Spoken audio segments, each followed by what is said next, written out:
following podcast is being brought to you by the Defy Life Podcast Network.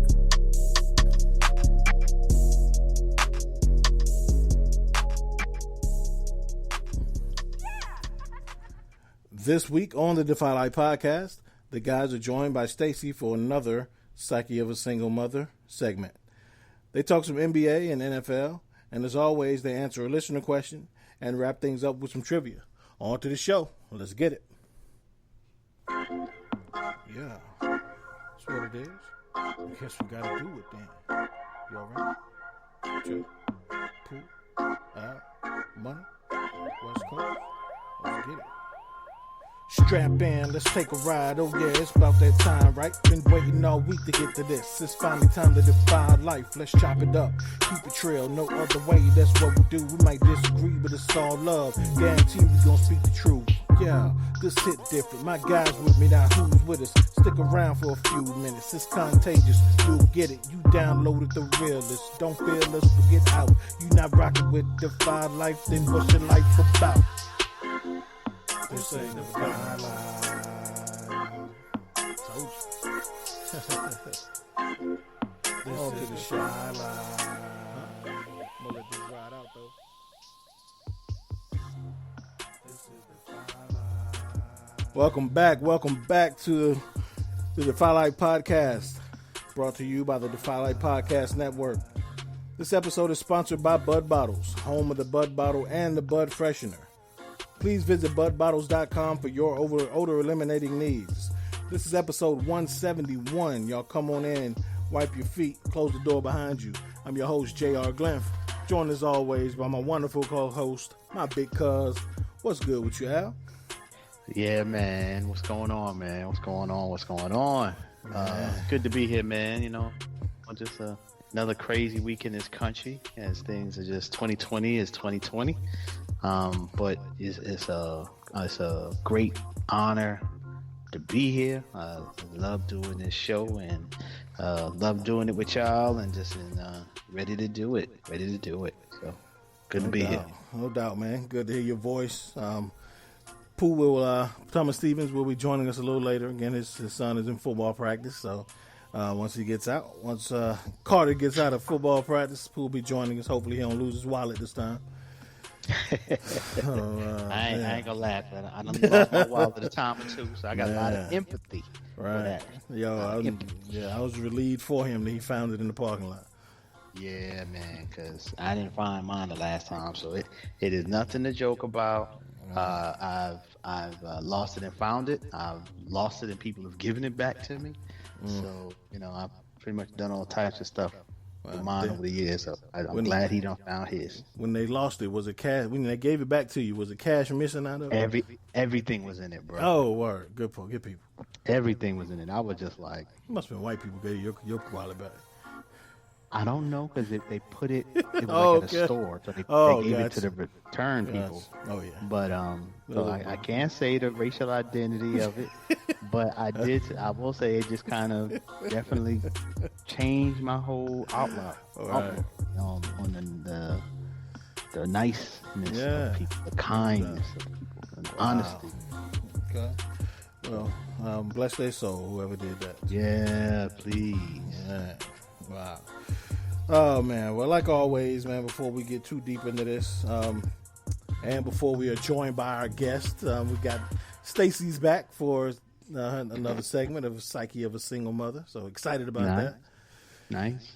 So we'll before we get Stacie on and get too deep into the show, as always, let's do a little bit of house cleaning. So we just want to shout out our patrons, as always, man. Y'all, our patrons show up, man. We have events and even cookouts, and they showing up for Tyrone and Kim's restaurant, Nothing But Wings. Like, they showing up for everything.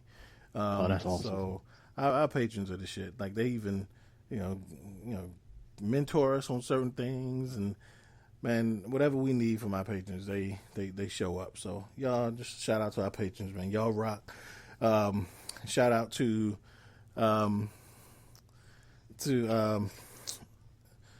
one of my patrons, and the name escaped me.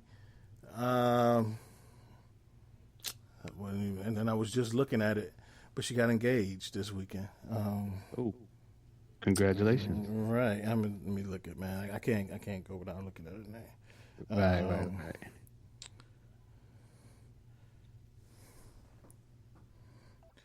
But yeah, my Bricky Lipscomb. Shout out to you, Bricky, for your on your engagement. It's Money's family, so to her and her new fiance Thomas. I appreciate you, Bricky. But yeah, man, all our patrons are so dope, man. So we always want to give a shout out to them. People always ask, what's the best way to support the network? Go to patreon.com/Go Defy Life and become a patron. You can help support the growth of Defy Life, allow us to host events, and continue to work in our communities. For less than your favorite fast food combo, you can support Defy Life. If you want to check out our written content, you can check out GoDefyLife.com. That's the granddaddy, the hub of all our written content. The hub of our podcast content is DefyLifePods.com. Definitely check us out there. You can find all of our shows there. And as always, you can find branded apparel at DefyLifeGear.com. It's DefyLifeGear.com with all of our clothing, hats, T-shirts, all that stuff. Al's got a big package on the way from as the reigning champion of the Defy Life Trivia Battleground. I was just thinking, stay tuned. Social media is about to blow up with people taking pics, and including myself, rocking the branded gear. So just a little teaser. But yeah, stay tuned. It's going to be flooded in a second because there's going to be a lot of love as I pass some of these goodies out. Man, because some of the items you selected, I was like, ooh, yeah. Can't wait to see somebody rocking. Right. So let's get it. Yeah, man. So y'all definitely gonna get ready for that. But yeah, check out all of our network, all of our websites in the network. Nice. We got a lot of dope stuff going on. So, and if you don't have access to DefyLifePods.com, you can listen to us on any of your favorite platforms, iTunes, Spotify, iHeart, all that stuff. So, Al, did I cover it all? Brother, as usual, well done. Well done. Whew. Almost got my shit in some wrote a check. My mouth almost wrote a check. My ass couldn't cash. I almost forgot Bricky's name. So almost like the Matrix. You just handled it. Pulled it out. Yes, sir. Man. So, oh man, how about that? Time we mentioned Defy Life gear, I get a notification on my phone. We got an order came through. So that's what I'm talking about. Keep them coming. No doubt. But yeah, man. Again, we got Stacie coming up with Psyche of a single mother. But that was a great segment, intro. So looking forward to her coming back. Absolutely. So before we talk to Stacie, man, we got a few minutes. We might not be able to touch on all these. Like you said, 2020 is here kicking everybody's ass. And so we got, usually it's tough when we got one death to talk about. Yeah. For the week. We got 3 we got to discuss, man. And kind of touched on our world here at the Defy Life Podcast. We talk about all kind of stuff. So whether it's, movies and superhero shit with Chadwick Boseman, or college basketball and icons with John Thompson, or former NBA champions, Cliff Robinson. So we'll start. We got about 9 minutes before we bring Stacie on. So let's talk about Chadwick Boseman first, man. The man has, he played Jackie Robinson, Thurgood Marshall, James Brown, and then became an absolute legend, of course, when he played T'Challa, Black Panther. What are your what's Chadwick Boseman's legacy? And I asked that because my kids, when I told them about it, and then they started hearing all the news about it, and somebody called him a legend, and they were like, "Is he a legend?" I was like, "Damn right, he's a legend." Like he's, what is his legacy? I mean, his legacy is going to be one that he had an amazing impact in a short period of time. Mm-hmm. And it will be a reminder that, living forever, immortality is really about doing what you can on Earth in the time that you have, so that people remember that you was here and they talk about you and you have an impact after you are gone.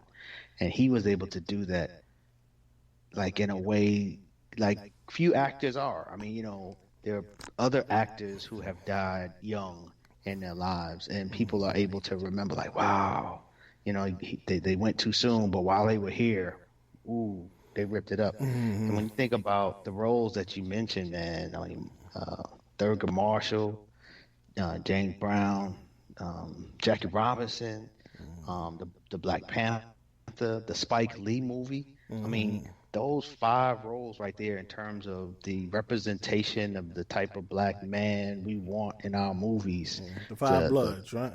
The Five Bloods, right? Yeah. Like, to be able to accomplish that in, man, in such a short amount of time, I think is remarkable. It's remarkable. And to be doing it while suffering from cancer is also a testament to his fortitude in the character of that man. So I think that's his legacy.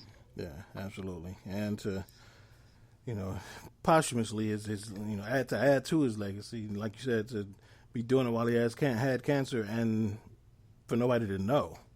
Yeah. To do it so flawlessly. It was, and it's weird because when I saw 21 Bridges, I was like, man, he's so thin. I thought it was just for the role. But, of course, when you're going through chemo and all that stuff. I forgot about that movie. But yeah, you're right. I did notice that. Right. Another great role. Right. So, I don't know. I think Go ahead. it's like, when I woke up that morning, I was so shocked. Like, I couldn't believe what I was reading on like it was something scrolling across the screen to where I had to grab my phone. Like, I know your vision be bugging in the morning, so get something that's a little closer so that you can enlarge it to make sure you reading what you think you reading. And I went to my phone and was like blown away. And then to find out, like you said, that other people, that he was keeping it private, is amazing. Yeah. So I'm not sure they have said they are not going to recast T'Challa. Wow, Black Panther. really? Yeah, so I'm sure it's early. I'm sure those are probably discussions they had with him, or no, I'm sure they knew something. They being the producers of the movie. So I'm sure these are the discussions they've had for a while. That if this happens, they're not going. So I'm sure if they're saying it, it's something they put thought into. That's honorable. Right, to it is kind of like you're the Black Panther or retired. Well, at least for now. Somehow I feel that in another generation, like Spider-Man, like Superman, because it was such an amazing hit financially and culturally. And I imagine I hear there's a Black Panther 2, a sequel, that this one also will do amazingly well. That somehow I feel like 10, 15 years, somebody might recycle it. Yeah, the interesting thing, and I think the best thing, kind of ironic and coincidentally, about the Black Panther character is that it's never been settled on one person. So the Black Panther can be anyone. As we saw in the movie, the Black Panther was his father. So what someone suggested was that this is so dope of an idea, to go with the Infinity Stone, the Infinity Gauntlet, and to bring Killmonger back, Michael B. Jordan, to bring him back to life. He died in Infinity War. Correct. And to bring him back and make him the Black Panther after, he turns into a good guy and, make him Black Panther. I think that is a great way to twist it and have another great actor. Right. And so you want to introduce someone new, and it would kind of fall into the storyline. So that would be a good idea. But like you said, honorable for them to not totally recast T'Challa. So we shall see. But yeah, man. Chadwick Boseman is going to be missed. Without a doubt, man. And for those who haven't seen that, the Five Bloods is definitely a good movie. And I actually watched it with four of my good friends. So it was interesting that the five of us watched Wow. the Five Bloods, but That's cool. we go back to high school. These five buddies, and so it's definitely tells a good story. Great acting. Delroy Lindo is in it. Yeah, one of my favorites. Yeah, and Spike does a good job telling the story. So Yeah, go check it out. definitely. Well, we are going to before we go any further, we're going to get Stacie on the line so we can jump into another segment of Psyche of a Single Mother. Hopefully Thomas will be here soon. But yeah, man. Again, our best wishes go out to all of Chadwick Boseman's family. You know, he was a South Carolina kid as well, and so we are extremely sad because he just strikes me as one of those actors who was going to continue getting better with age.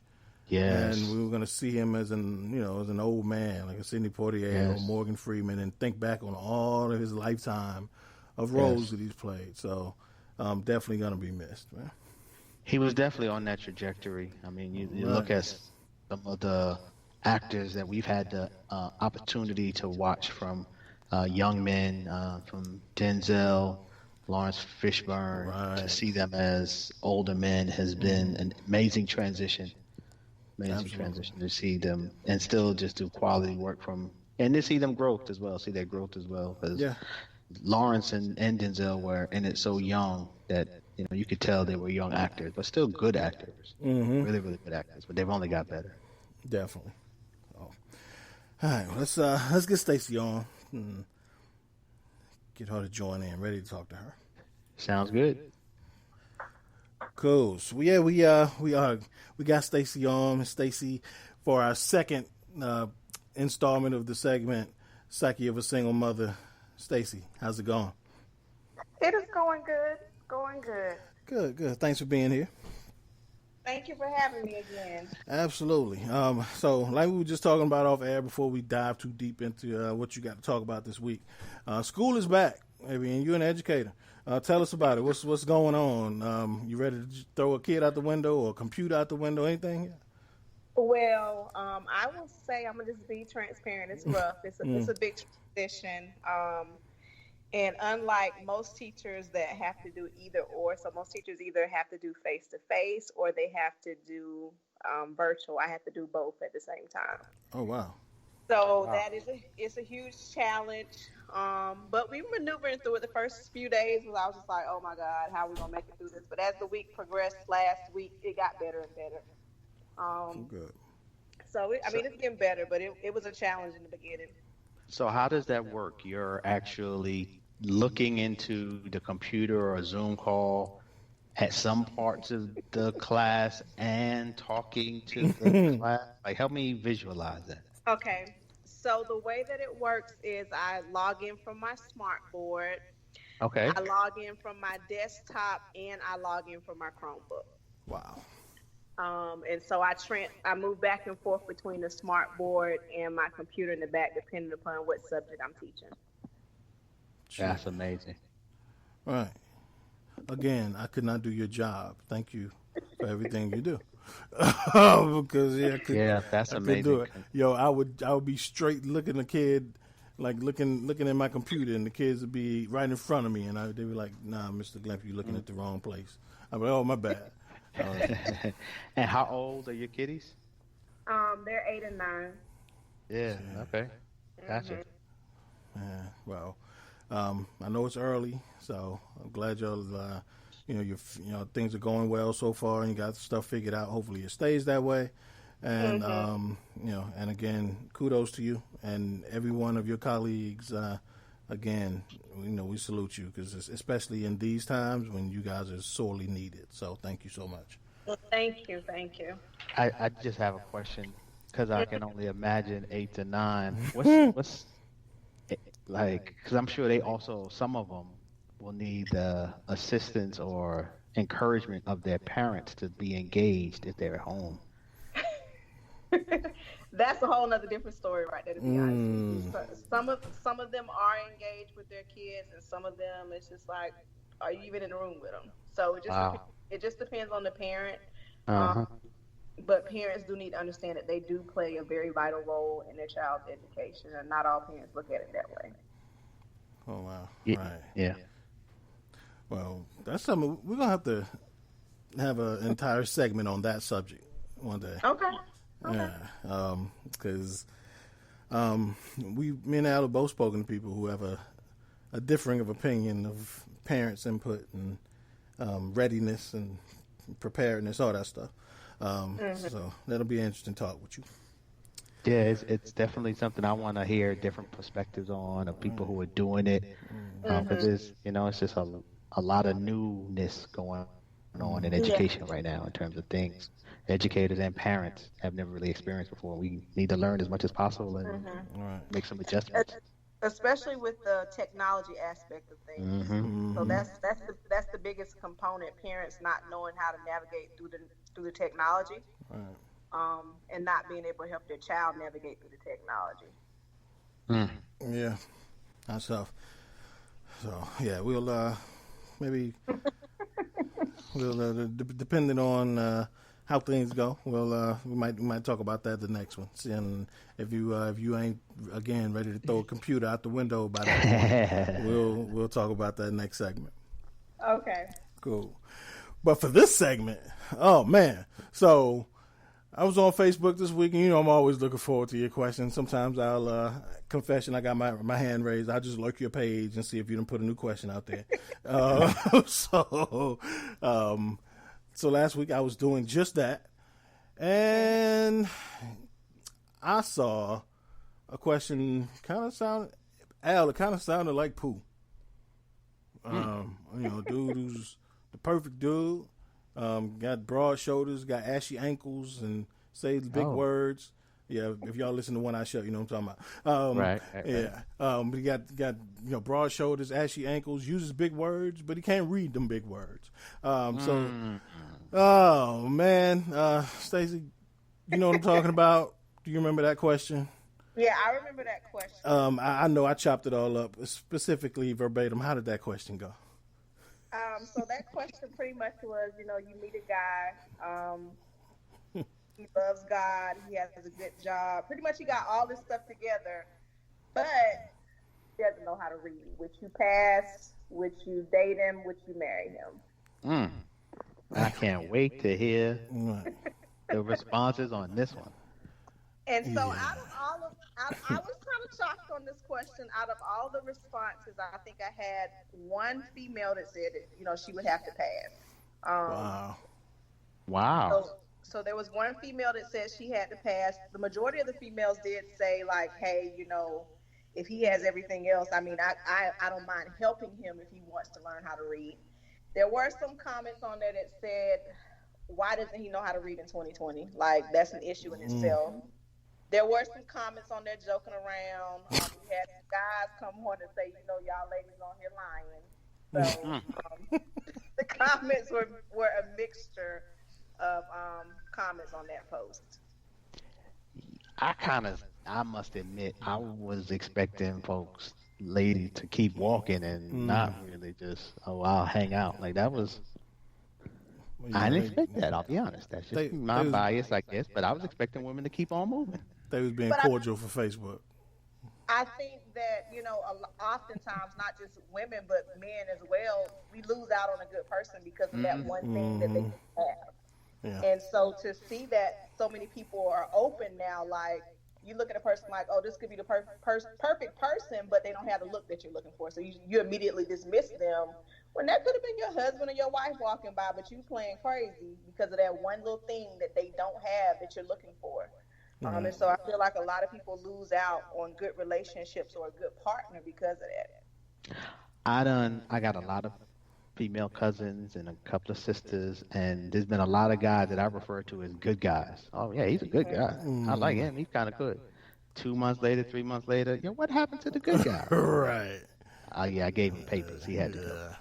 And it's because usually it was some little, and I'm referring to my female cousin, but to your point, no, it's males as well. I have some male friends who particular. I'll use that word. Particular.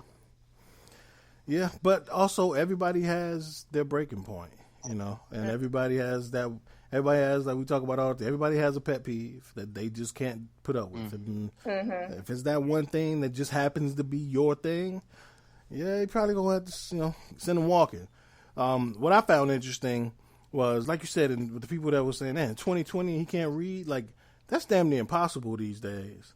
Because it's not like it's like our parents' generation where it was like an industrial era where they worked in mills and shit, and you can kind of get by, you know, knowing how to operate a sawmill or a machine or a sandblaster without knowing how to read.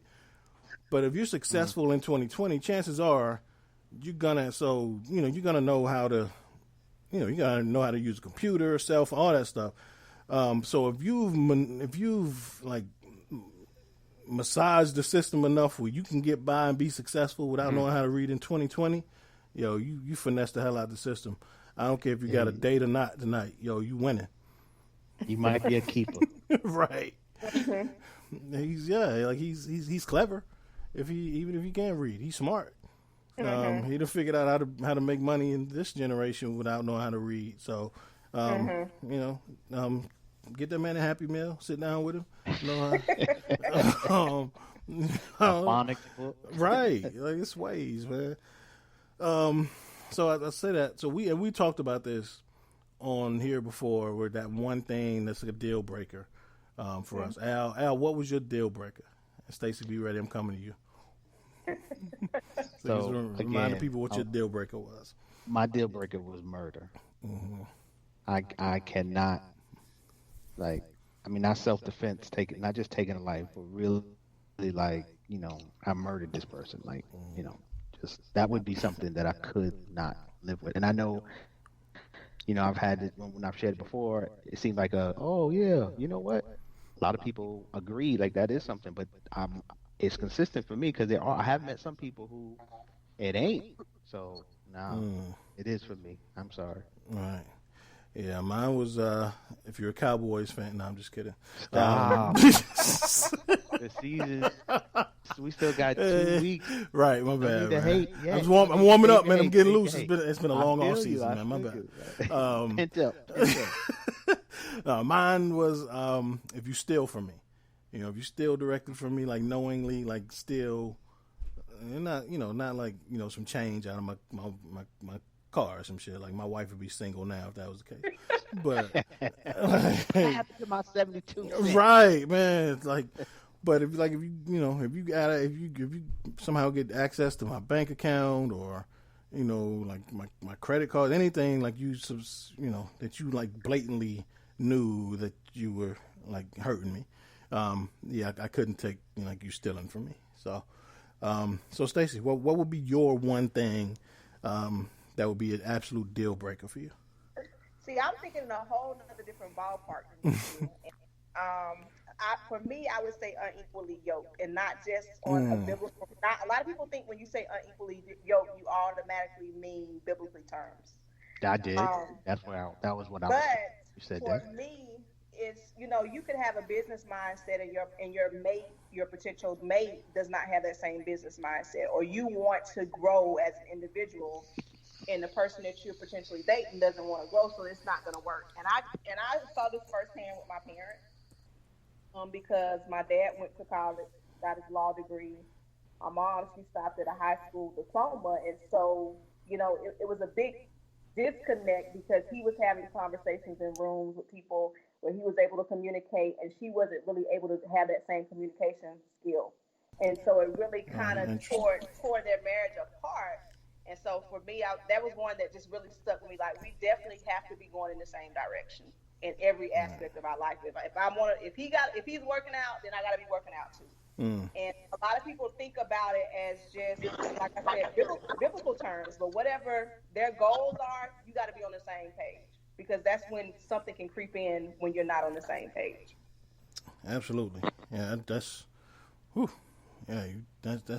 deep. Because but that's hard to maintain. That's easy to experience for. It's just my, you know, that's hard for forever. Like, Yeah. But I mean, there's so many different aspects of it too. Like, what if I don't want to work out no more? Like, it just seems like that's a lot. That's a lot. I mean, even if you didn't want to work out, even if your health was important to you, I mean, that's different. I get that. You're right. Going to McDonald's every day, like, oh, I'm going to eat me a McDonald's meal every day. Right. Right. I got Yeah, you. and like I think like there's other things you can like. Even if somebody's working out, you don't feel like working out. As long as you ain't trying to sabotage me, like you know, Being like supportive. right, exactly. So like you said, even if you do sneak your McDonald's in once a week, you know, you go to McDonald's, stay there. Don't bring that shit in the house. You know, if you know it's something I like, don't come in like, yo, I got you McDonald's, son. Fuck that workout today. Like, no, don't do that to me. Don't do that. Don't do that. Right. So at least, yeah, like you said, even if you're not on board with what I'm doing at the moment or vice versa, at least we can support each other. So I feel you on that. Oh, wow. Thomas Stevens has joined us, ladies and gentlemen. Pooh, what's good? Yeah, what's good? I was on speaker, and as you were saying that, I was getting bashed. Oh, who? Dang. Who? What up? Whoa, What's bashing? What's good? Who bashing the kid? Because you were saying, yeah, don't come in there with the McDonald's and Oh, wow. and you know, like you're not supporting me. And Keita looks at me and say, yeah, no support. Oh man, tell Keita this ain't one I shut. Tell Keita this is not one I shut or cornbread fed. Chill out. Jay said this is not one I shut nor cornbread fed. So you can keep your mouth shut. Save her shot. Yeah, save your shot. No bullets for tomorrow. But yeah, man. Thanks for joining us. Stacey's on with us. No doubt. Stace, what's good? How you doing? Hey, Pooh, how you doing? I'm doing well. Glad to have you. Oh man. Well, Stace was just giving us. We was all going through our one thing that's a deal breaker, and you know we talked about that before. You remember what yours was? A deal breaker In a relationship, yeah. Wow.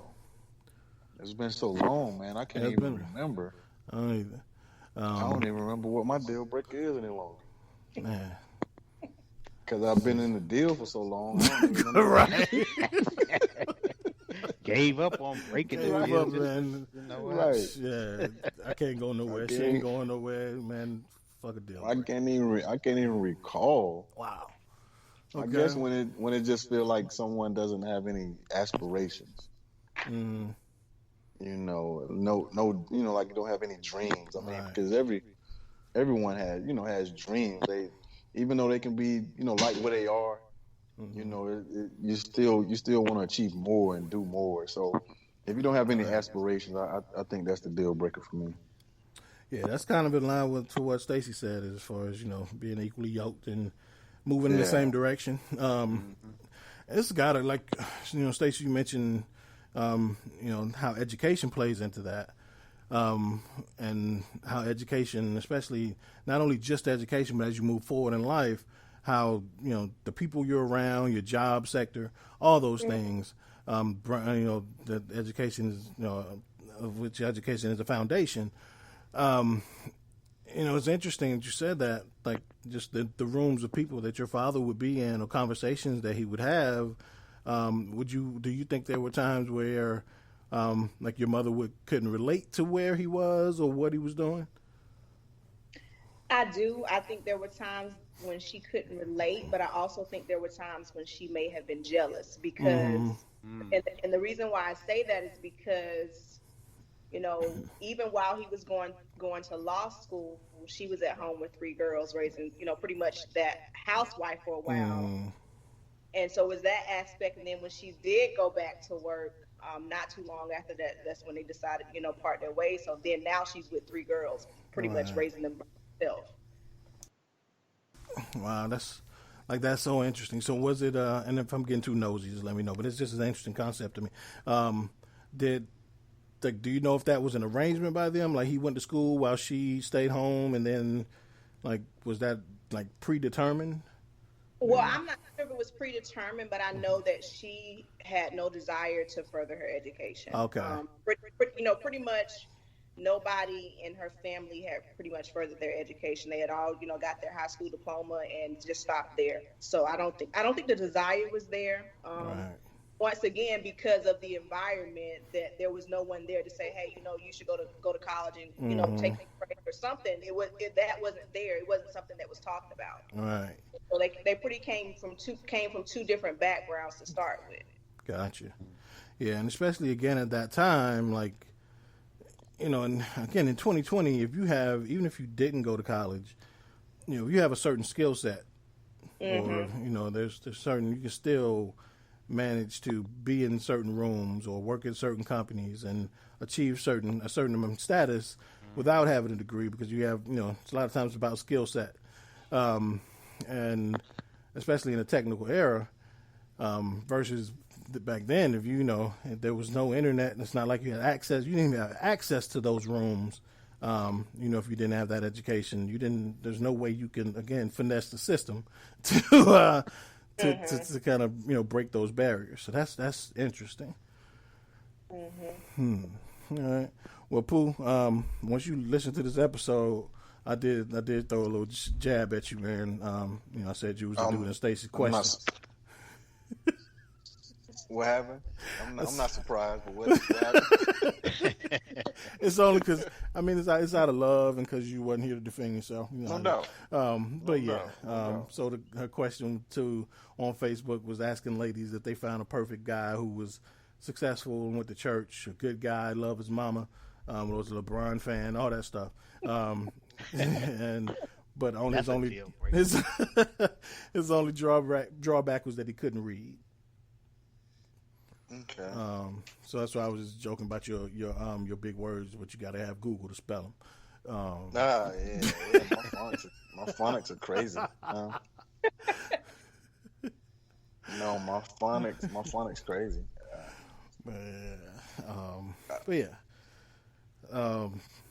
But Stacie, we I know you say you're tired. I know you got a big rest of the week.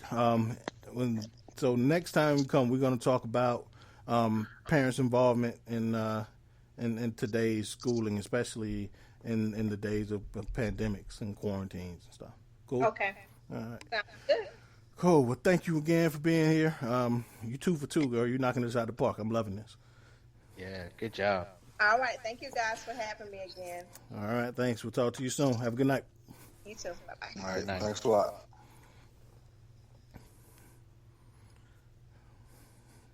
Woo, man. Stacie killing it. Yeah, man. I love her perspective. All right. If she was a dude, I'd be like, Pooh, you better watch out. Might have somebody replace you. Showing up late with Stacie show up. No, I'm just kidding. That'll never happen. I'm joking. That'll never happen. Starring as the right. Stacie. Oh man. But yeah, we go jump into a commercial, and then we'll come back. But again, y'all check Stacie out on. Man, she didn't give us none of her info, but y'all go back and listen to the last one she was on. But check out Stacie Coleman on Facebook. That's Stacie with an IE.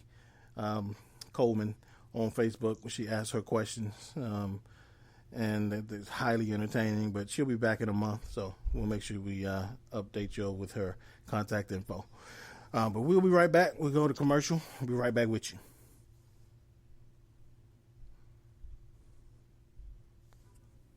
We're told that greatness is exceptional, when it should be expected. You choose every day to live your life intentionally, without apology for how bright your light may shine.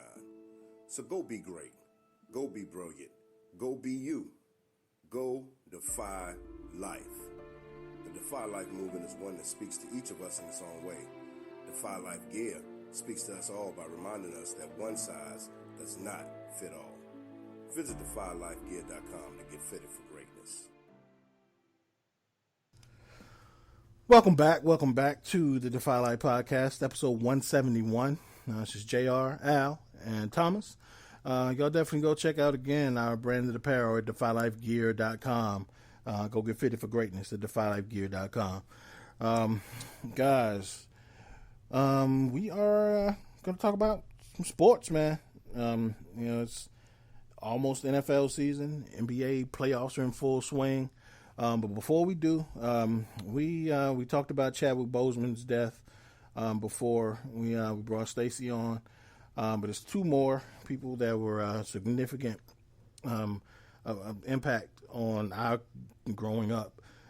First off, John Thompson Jr., the legendary coach of Georgetown basketball. His son is George Thompson III, actually. So John Thompson Jr., the former, the big guy from Georgetown, everybody knows, coached the legends that he coached and he produced, from Patrick Ewing to Allen Iverson to Dikembe Mutombo to Allen Iverson, just names, Othello Harrington, names after name after name, guys that he put into the league and produced at Georgetown. Thomas, I'll ask the same question about John Thompson that I did about Chadwick Boseman. What's John Thompson's legacy at Georgetown and overall? Wow, he's entrenched. When you hear the name or the title or school, or when you hear Georgetown, the first thing you think of, the first person is John Thompson. Period. You think of John Thompson. I just think he's definitely legendary. It's just hard for me to fathom that anyone would be able to match, his legacy there at Georgetown. Yeah, absolutely. And Patrick Ewing's there now. He's got I'm sure he's hurting, but he's definitely got his hands full. Al, what do you think is Coach Thompson's legacy? I think his legacy is going to be that he was a black man in a white man industry, on a white man campus. And what I always loved, respect, admired about John Thompson, the reason I said a black man, I think you could use black as you describe a race, but you could also use black to describe a culture, a mindset, a perspective, sense of politics. Like, that's kind of where I come from. He was a black man. And I just think, as a coach, he's one of the coaches that I try to coach like. I try to have that type of impression on kids and make it more about, it's not just about sports, but it's about building character. And to me, that's who he was. As you listen to his athletes and you listen to him talk about coaching, he was a man about building men. Yeah, absolutely. And they love that man. I say they, I mean all the names I mentioned earlier and even more. Sleepy Floyd, name after name after name. Greg, one for the Pistons. Greg, I forgot his name. Greg Monroe. Just guys, love John Thompson. And he built a program out of nothing. There's a lot of schools that coaches come to, and because of their name recognition or past history, they're able to develop a good program. Right. Georgetown didn't have that before John Thompson. Right. Kind of along the lines of, Duke with Coach K. Exactly. He built it from nothing. But, again, even beyond what Coach K was able to do, he did it, like you mentioned, as an unapologetically black man. From on a white campus, to the point where when I was a kid, all the way through, I was an early teenager, I thought Georgetown was HBCU. Me too. Yeah. And I was shocked. Yes.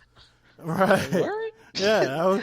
I was hurt when I found out it wasn't, because I was so I thought it was so dope that HBCU was representing like that.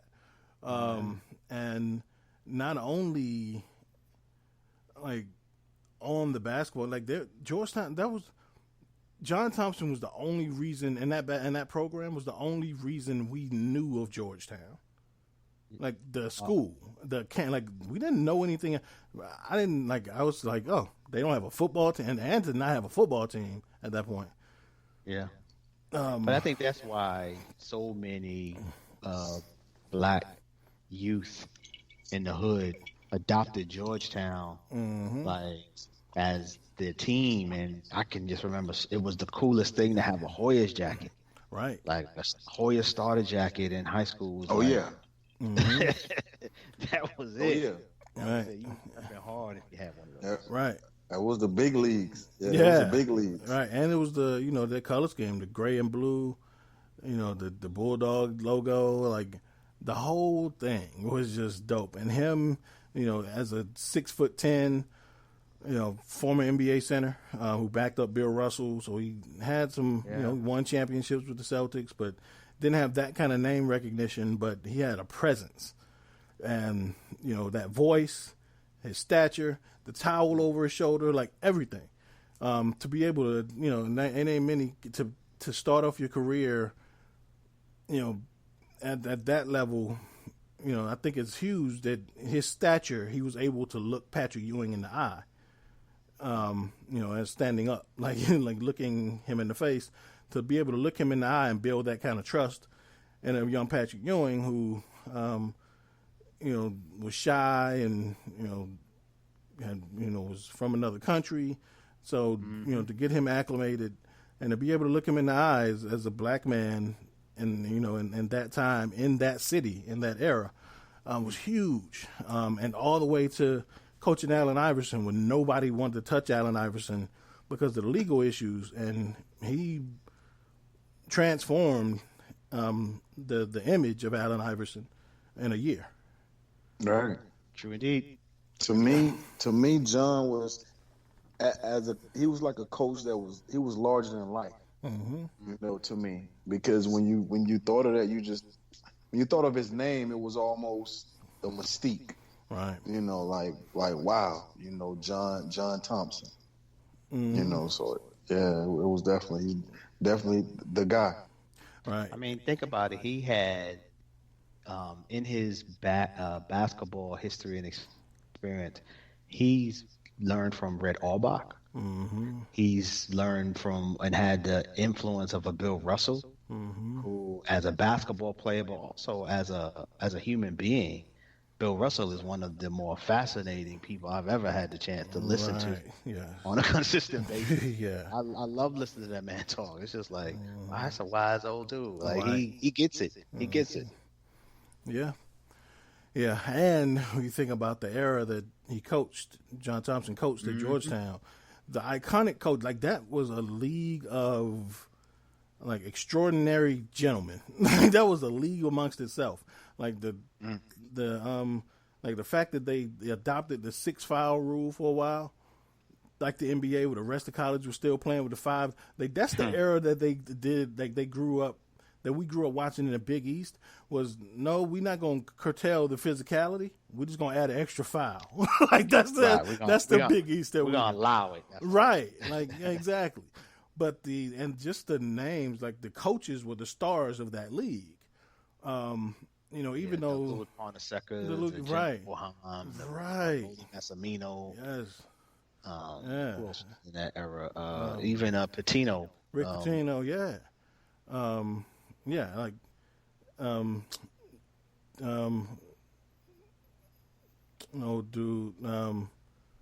I forgot his name, but the coaches were the stars of that league, and Jim Calhoun. Jim Calhoun, that's what out of Connecticut. For him to be the star of those stars was huge. And he always commanded respect. This one hurt. So, man. I actually, so there was a time where when I would go up to New York for Christmas, and we would stop in D.C. and spend a night or two with my brother. And we went out to dinner one night and saw John Thompson. Oh, wow. Like in a, wasn't the nicest of nicest restaurants, but, decent restaurant. And look over and it's him, his son, and his son is there with like some players, like from the team. Okay. And I was like a kid in a candy store. I'm like, yo, that's John Thompson. And they're like, who? Like, yo, John Thompson. How do you not know? John Thompson. Wow. Like, yo, that's it right there. Wow. I couldn't stop staring. So yeah, you talk about larger than life. Like that's one of my fonder sports memories. That's dope. Like, he's probably one of the few people I would have been like giddy over meeting in person. Yeah, so that's so dope. 2020's not done yet. So speaking of different eras in basketball, you know, the 90s in the NBA is the golden era of basketball in a sense.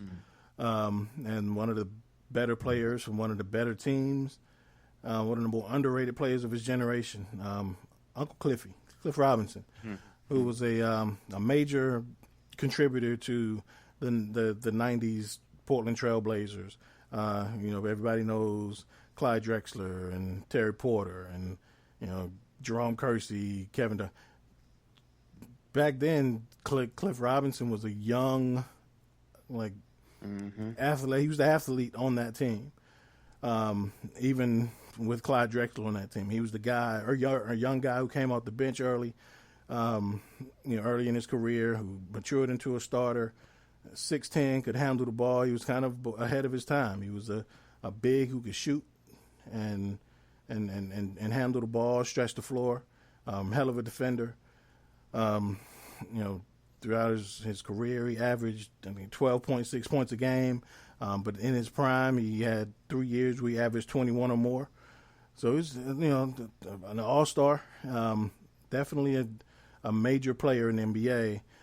Cliff Robinson passed away this week at the age of 53. Al, what's Cliff Robinson's legacy? Do you? His legacy is going to be one of hard worker,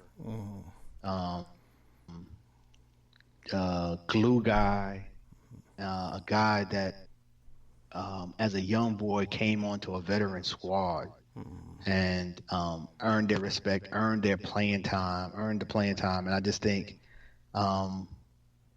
he's somebody that you talk about, you know, overrated and overlooked. I can definitely see that because he wasn't the largest star on that team by far, but he brought something when he was drafted to that team that was missing. Then the youth, the athleticism, and I also think you're right, and I hadn't really thought about it. Like, you know, he's that generation of stretch fours that are coming into the league, like, who are gifted, can do it all, and just happen to be 6'9", 6'10". Right. And I think when you look at the league now, every team has probably 2 or 3 of those players who can do that. Yeah. Just because they're so valuable. So yeah, he's and so young. You know, like, I mean, I know 53, but like that, I'm 50. You know, so it's just a reminder, like, yo, you know, just take every day. Don't take it for granted. So great. Another one more thing that I kind of taught me as the last few days is how small the NBA is and how much of a family it is, because a lot of people were deeply impacted, and I would have never thought there was like that type of emotional connection with him. So yeah, and you know, what you think of, you know, a guy who, again, we talk about him in his youth, and they end up calling him Uncle Cliffy because he was the old guy who played for a long time at the end of his career. And so he was still with the Nets when Jason Kidd was there. So there are guys who are now still in the NBA who were touched by Cliff. So, so that's, you're right. That's a, you know, tribute to his longevity and the impact he had on people.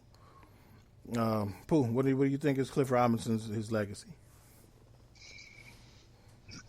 Man, when you were going through him, that's the Cliff I remember.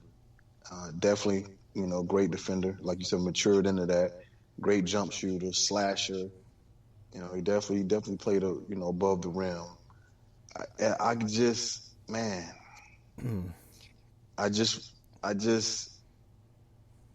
recall. I guess it's kind of funny, but I just always remember him closing out on Mike, and Mike hit the 3.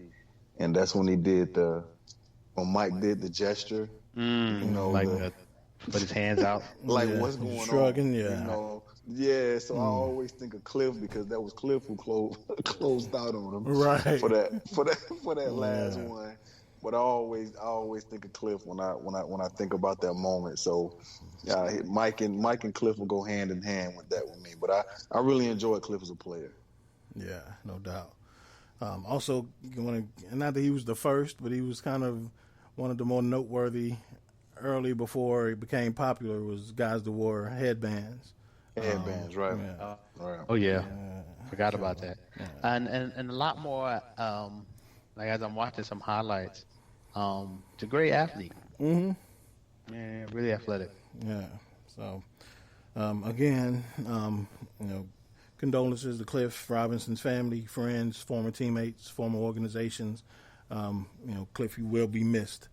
Again, 2020 is ravaging all the good shit that we know. So, I don't want to, I hate to say I'm ready for it to be over because I don't want to rush my life away. But just get better, 2020. Don't get bitter. Get better, please. Yes. So, with that, we're going to talk some NBA. The playoffs are going on right now. We've already we're into round 2 of the playoffs. We had an upsetting game 1 with the Heat beating the Milwaukee Bucks in game 1. Same way the Bucks lost in game 1 in their first series. But this was looked different, man. Jimmy Butler put up 40.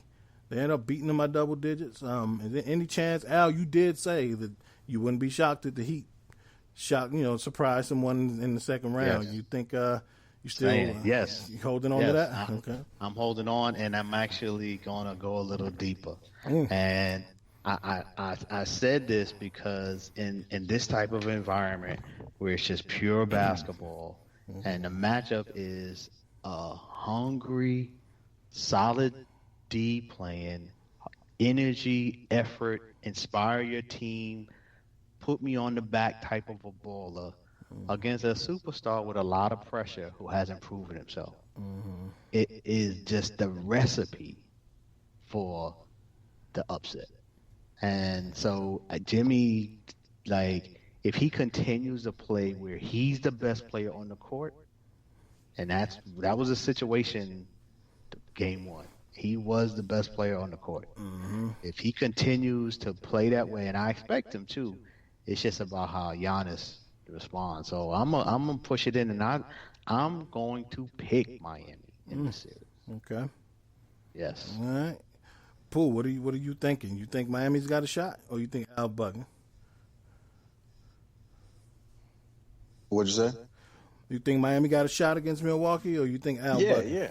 Okay. Nah. I mean, nah. They have a shot.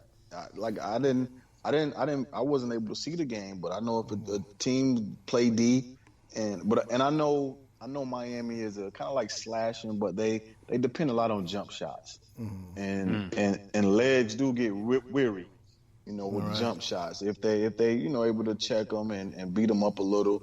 However, that's not really the NBA any longer. Right. So we'll if you're a puncher, you definitely got a punch a chance, and they play D, lock up. But I mean, to me, the Bucks always have been suspect because if Giannis don't put up superhuman numbers, they're gonna lose. That's been the Bucks for the last 2-3 years. Yeah, and you speak of today's NBA. To me, it's damn near impossible for Giannis to put up superhuman numbers every night in the NBA today's NBA because he doesn't have a jump shot like that. Right. His game, he's a 7-footer, but he's not your classic 7-footer. He doesn't play with his back to the basket. He's a primary ball handler, but he doesn't really shoot that well. And I've always said that I said earlier in the season that I'm withholding, I'm reserving the right to pass the mantle to him, of the best player in the league, until he proves it in the playoffs. Yeah, got to prove it. So and thus far, he hasn't. There's no way they should have lost the game to the Magic. We do, like Al said, understand it's a different game right now, but Giannis has got to prove it. And like you said, but that team is entirely too one-dimensional when Giannis is not in the zone and Chris Middleton's not hitting Jays. And the key is similar to LA and Portland. Portland won game one. How does Milwaukee respond? Right. Yep. And that's the leap that we're all wondering are they ready? Right. But if they're ready, they come out and smack Miami game two. Right. And what usually happens with that is Giannis does come out and put up monster numbers. But we'll see if it happens again. Right. But I don't think Miami's gonna go away. I don't think they're gonna go away. No, they're not. I know that Miami's not going away. They're gonna scrap. And because Butler, he's a fighter, and he's always been a fighter, but he's a closer now. Right. Yeah. And the good thing about this series so far for Miami, outside of the fact that they're up 1-0, is that they've set the tone for the series. Like we said, Al, when we talked about them last week, that team follows the tone of Jimmy Butler so much, and it ain't like Jimmy came out and scrapped and went, put up 12 points and 8 boards and had a great night defensively and they won. Jimmy put up 40, and the guy balling, and got Giannis making excuses about guarding Jimmy, like all that stuff, and you won. So they set a tone for the series that Milwaukee's going to have to change. You talk about giving people a sense of confidence or belief. If you're Miami and you probably was saying it like, yeah, we could beat them.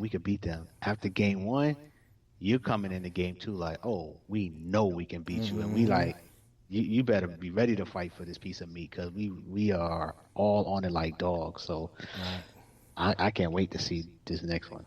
Yeah, it's gonna be fun. This whole series is gonna be fun. So, we got one series that is still in round one. It's Game 7 going on tonight between Utah and Denver. As we speak, Denver's up 50-36 at halftime. So double-digit lead for Denver at half. So we'll see. We'll talk about the results next week. Boston did beat Toronto 102-99 in Game 1 of that series. Yeah, that's expected. Yeah, I'm picking Boston. Yeah, so not a shocker there, and it was close. I expected it to be on Toronto to get blown out much. So I was waiting for you to bring up this series because I wanted to ask this question. So is the way Boston is playing and what you're hearing out of Boston in terms of their love and admiration for Kemba, is that any way a insight or indictment about Kyrie? Like, oh, absolutely. Yes, I said this when earlier this season, when Boston came out and Kemba fit so well in immediately. The first thing I said was, poof, like Kyrie leaves and poof, Boston's good again. Like, I mean, in the comments that are coming out are like the man who's divorced and marries the next wife, and it's like, well, how's things going? She's an amazing cook. Right. The other wife, everybody like, dang, yeah, you don't have to, we know your wife couldn't cook, and they're like, yo, Kemba's so unselfish. It's like, what you trying to say? Like, that's the one thing you bring up, right? Yeah. And I mean, if you think about it, like, if LeBron had never went back to Cleveland, and it was just like Kyrie pretty much would have been Kemba. It's pretty much what his career would have been. What Kemba was in Charlotte. Guys who could score, smaller guys, but they were never going to win much. Right. So it's no coincidence that like Kemba steps in. The only difference is, I think, being and staying in that environment and getting your ass kicked for 8 years humbled him, right? As opposed to thinking like people tried to say, like Kyrie was like on LeBron's level because he hit a big shot for one game. Right. No, and he started believing it, and like you said, Kemba showed up in Boston humble versus, Kyrie showing up in Boston thinking, oh, I'm going to push this team over the top. This is my team. And I think, and that mentality is huge, especially when you're dealing with a young, burgeoning star like Jason Tatum and Jaylen Brown, like guys who are ready to take over, but you think you're LeBron. No, dude, you're not LeBron. And you can't stay healthy. That was the big thing, too. So yeah, I'm with you. I don't think it was a coincidence at all that this team immediately flipped the switch without Kyrie. Yeah. So pay attention, Boston Nets. Kevin Durant. This should be interesting next year. Yeah. So we'll see. And that's again, Durant's coming off of the injury that saps the most careers in the NBA. And Kyrie's coming off his latest injury. So we'll see how many games. I'm really interested to see how many games KD and Kyrie play together. Speaking of playing games, I just want to remind my comments about Porzingis when he was a Knick. As talented as he was, 7'3", experiencing knee and foot issues. Yes. Is in the NBA traditionally been a sign of injuries as an issue. And again, he wasn't available when his team needed him. That hurts in terms of, you talk about, Jay, all the time, your biggest ability is what? Your availability. Right. And as talented as he is, and he continues to grow as a player, he also continues to get hurt. Right. Yeah. And like you said, since it's the norm for big guys like that, especially mobile big guys, it'll happen. And it may not always be the season-ending injury, but it's the timely injuries, the ones that keep you out a game or two. That we need you now, and you keep getting these little nicks, like these little bumps and bruises that it's so constant that at some point it's going to affect you big time, and it did in that last game. And they tend not to get better; like they just kind of get worse. And as this is to all my Knicks fans who wanted us to give them the 4 or 5 year, $30-40 million contract. I'm like, I don't know if that's where you want to invest your money. Yeah, and you and people killed Phil Jackson for saying it before, when they drafted him. But I don't think I've ever heard Phil Jackson say anything regarding basketball that I could say this dude is dead wrong. And that's another thing. In that moment, people said he was dead wrong, and I mean, he's spot on. Phil know what he's talking about. Right. Most of the time. Yeah. He know what he's talking about. Yeah, man. So, so like you mentioned, Al, that we still 2 weeks away from NFL season. First of all, I want to give kudos to the NFL for their consistency and all that they're doing regarding COVID, their testing measures, everything, because I think we all thought that there'd be a few more cases than we've heard about now. Yes, sir. And so with everything that they're doing to, as far as distancing when they can and playing when they have to, and monitoring playing, I think they're doing a great job considering the circumstances. So kudos to the NFL. Again, they haven't been put in stadium situations yet where fans may possibly get involved, and I think they're making a mistake by leaving it up to the individual team. The league needs to make a statement on that and make it league-wide that fans can come or they can't, because you can have somebody like Daniel Snyder who don't care and just wants his ticket money and go fill that stadium up. So, but yeah, man. Speaking of crazy organizations, what the hell is going on in Jacksonville? They trade Yannick Ngakoue because they didn't want to pay him, and they got they got $70 million to spend under the salary cap. Why don't you pay one of the best young pass rushers in the game? Don't get it. And now they flat out release Leonard Fournette, he's coming off of, what did he have, 1,200 yards rushing last? I mean, like he's the best back in the league. Yeah. But, I mean, solid, very solid. Young man. About 1,500 yards from scrimmage, caught 70 balls. Yeah, that's what I'm saying. Ain't like he's the big bruiser who can't do anything else. Like he's a modern NFL back. They're tanking. Oh, Think- yeah, it's on. Tanking Tank for is the on. quarterback. That's what this game is. Tanking for Trevor. Yes. Oh man, That's what I Well, think. And if you're going, they're like, if we're going to tank, let's tank and let's do it as cheap as possible. But man, but Jay, even if they sign what's his name Ndukwe, and they keep Leonard Fournette, they probably still they still gonna Right. tank. They still That's what I'm probably saying. the worst That's team in the right. league. That's what And I'm they saying. still have pieces. Yes. Like, why do that? Yeah, That's what why I don't do get. that? I don't get it.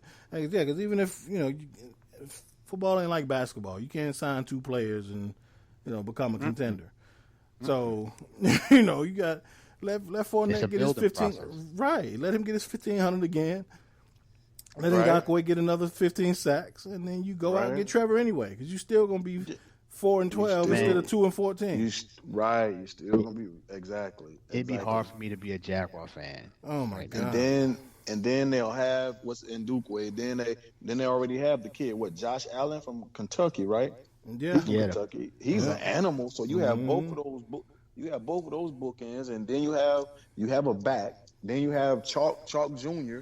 He's a talented wide receiver. Right. And then you bring in Trevor. Like I don't. It makes no sense to me. It Right. makes no sense. I don't get it. They also And- got that pass rusher from LSU, Chase. Le'Veon, yeah. I mean, Kevin Chase that's on. one of the things you can't have too many pass rushers. You know what I mean? So having a I guess rotation. that's why they let him go, Jay. But he has a lot to learn though.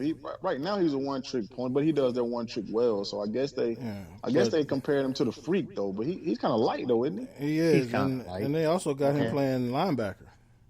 Oh, got him playing okay. They got him backer. playing. Yeah, they got him playing strong side linebacker. I'm sure he'll rush the passer on pass situations, but Right. they got Dwayne Smoot playing DN opposite Josh Allen.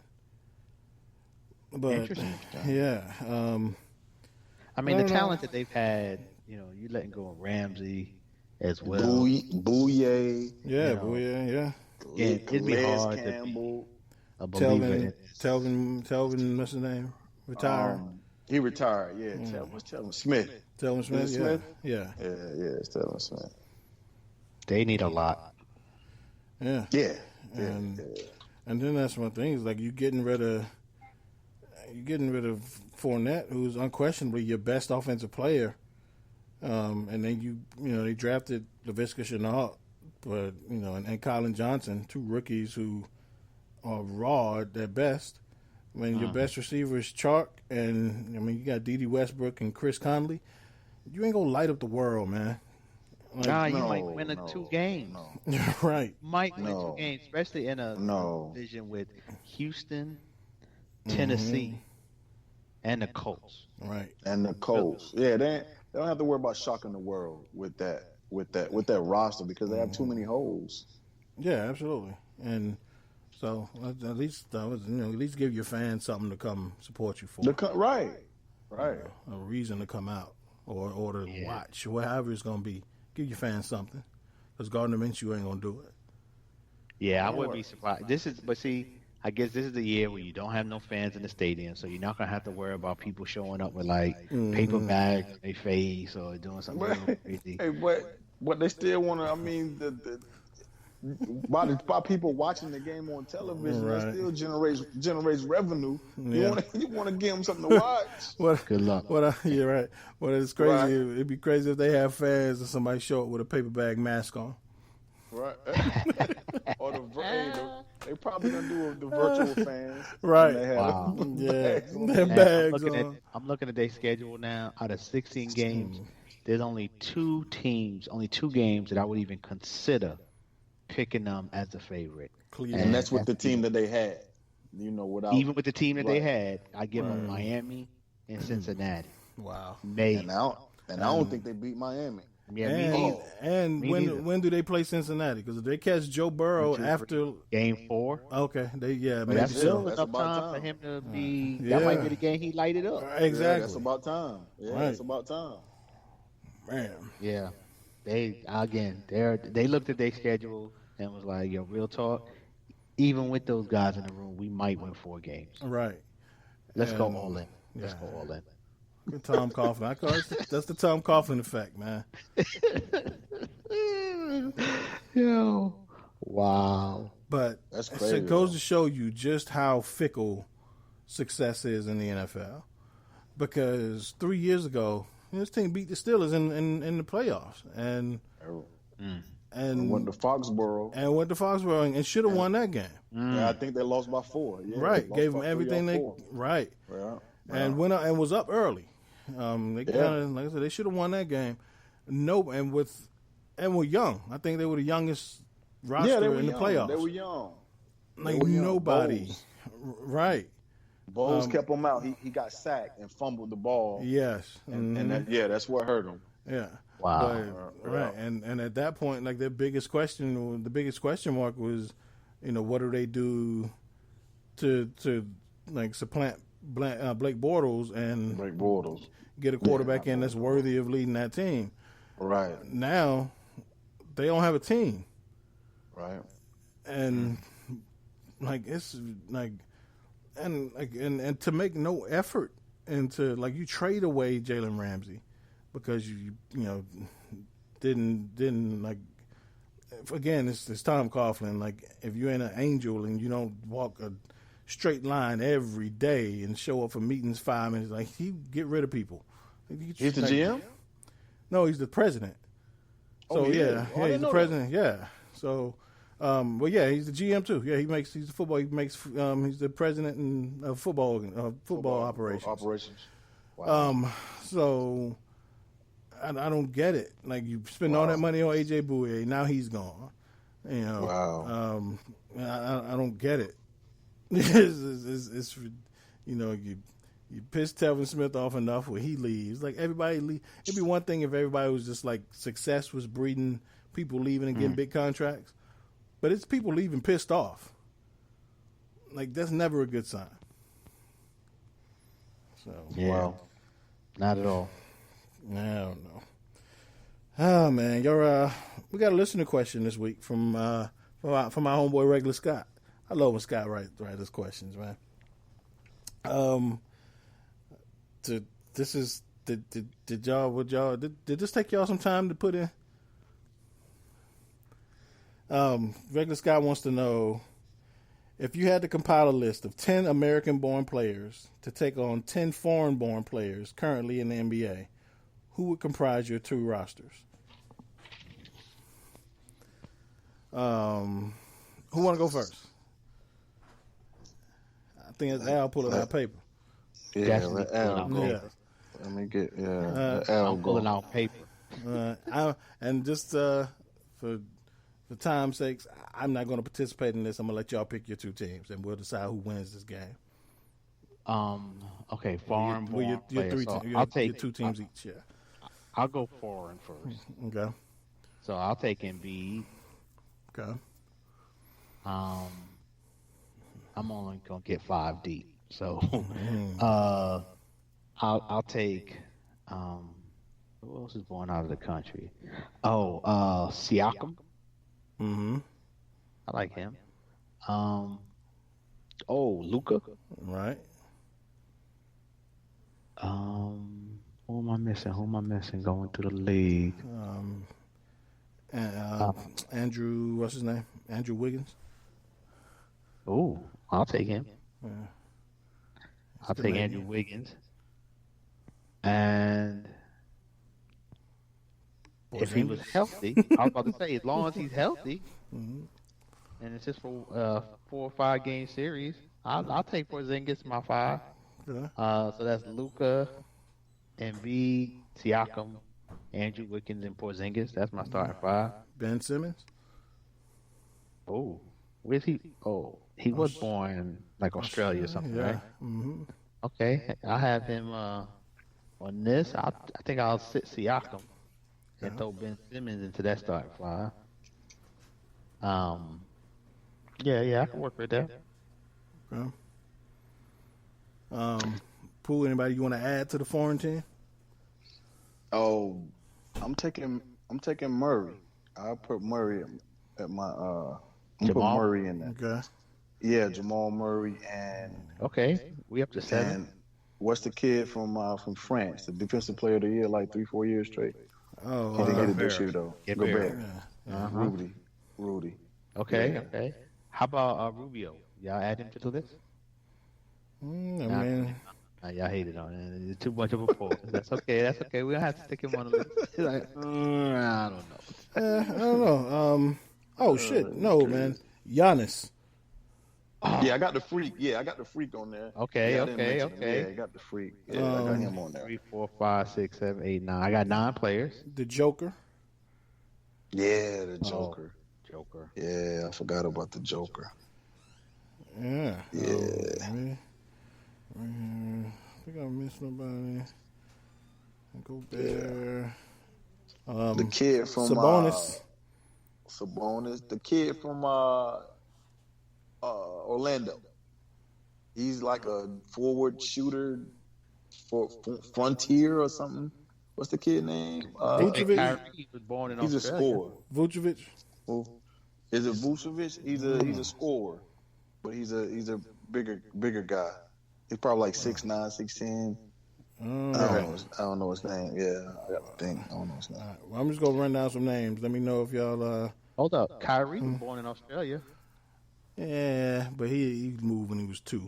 I don't know. Okay, if all that, right. Yeah. You ain't counting him. Okay. Nah, like we say, like we always say, if you weren't there for at least 5 years, you ain't dribble Yeah, ball I in hear you. kindergarten. I hear you. Let me know if I'm just going down this list. Let me know if any of these names y'all want to kick somebody off. Steven Adams. Nah. Nah, All right, Nikola Vucevic. I like Vucevic. He's a shooter, but nah, I'm not Okay. okay. Anybody else. Mark Gasol. Well, I like Mark, but I like long Mark, too. in the tooth though. Yeah. Yeah, I'd keep everybody on the list over him. Al Horford. Nah. Long in the tooth. 10 years ago, yeah. Right. Clint Capella. Nah. I think I'll take Siakam over Capella. All right. Goran Dragic. Nah. Nah, not now. Like 2 years ago. Okay. Buddy Hill. Too young. But we don't really have that He crazy can score shooter. though. Mm-hmm. Yeah. Got Murray though. Murray. Oh, light it up. yeah. I'll keep Murray. I'll keep Murray. Yeah. Right. We need a point guard though. Serge You Ibaka. got Yorker. You got Luka. We got Luka running point. You got Luka, Ben Simmons, Jamal Murray. We good. Oh, yeah. Oh, what about DeAndre Ayton? Not yet. Too young. Not over Joker or Embiid. Okay. RJ Barrett. Too young, but maybe in 2-3 years. Hopefully, I'll say hopefully in 2 or 3 years. I don't know about maybe, but I do like his game, but he got a long way to go. All right. I don't like Barrett game. Patty Mills. Nah. Nah. Okay. Scrappy though. Yeah. Tristan Thompson. Practice player. Tristan Thompson. Nah. All right. Cool. All right. I think that may be all worthy of even mentioning. All right. So you got your 10. All right. Now, sure, this ain't gonna take On us the other long. side, Yeah. Y'all put together 10 American-born players. okay, so let's start with LeBron. Okay. Kawhi. Okay. Yeah. Harden. AD. Yeah. You said Anthony Yeah, AD. And we got Harden. and Harden. Curry. Yeah. Let us get Donovan Mitchell. Ooh. Okay.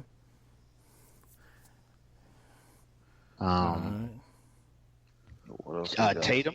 Jason Tatum. Ooh. Okay. I'm not participating, but I'm just throwing names out there. Paul George. I like Paul. Paul ain't been All over playing ball. Westbrook. All right. All over Westbrook. Chris Paul. Who else are we Kyrie. missing?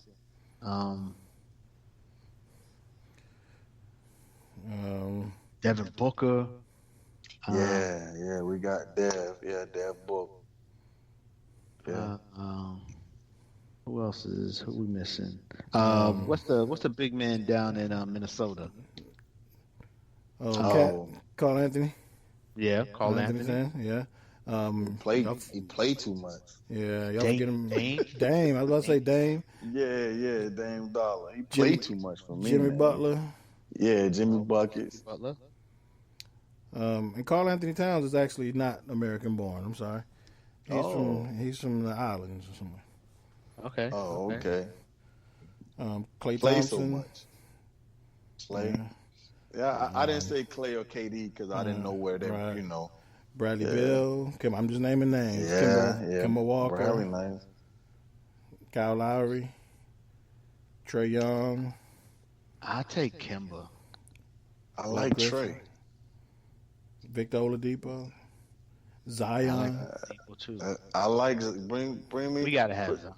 Put Zion on there. Put Like Zion on there. young. Put Ja on there. Put Zion on there. Put Ja on there. And what's the other kid? Brandon For Ingram. the young generation. Brandon Ingram. Yeah, and Brandon Ingram. Yeah, he got most improved player, right? Yeah. He won most improved player. 1, 2, 3, 4, 5, 6, 7, 8, 9, 10. I got a 12 player, so 2 people got to get cut. Two got to People go. got to get cut. Kawhi, Anthony Davis, Harden, Curry, Donovan Mitchell, Jason Tatum, Damian Lillard, Jimmy Butler, Zion, Ja, and Brandon Ingram. Sorry, Jimmy. 2 guys got to get cut. Yeah, I'll let Jim go. Jimmy B. We just finished giving Jimmy his props, but Jimmy got to go from that team. On that list. Jimmy's scrappy though. He's probably the best defender. Well, second best defender. He's probably the second best defender on that team, but Second. you're talking about talent. Kawhi? Second to Kawhi? Yeah, second to Okay. Kawhi. Yeah. But man, that's tough. Do we have a true?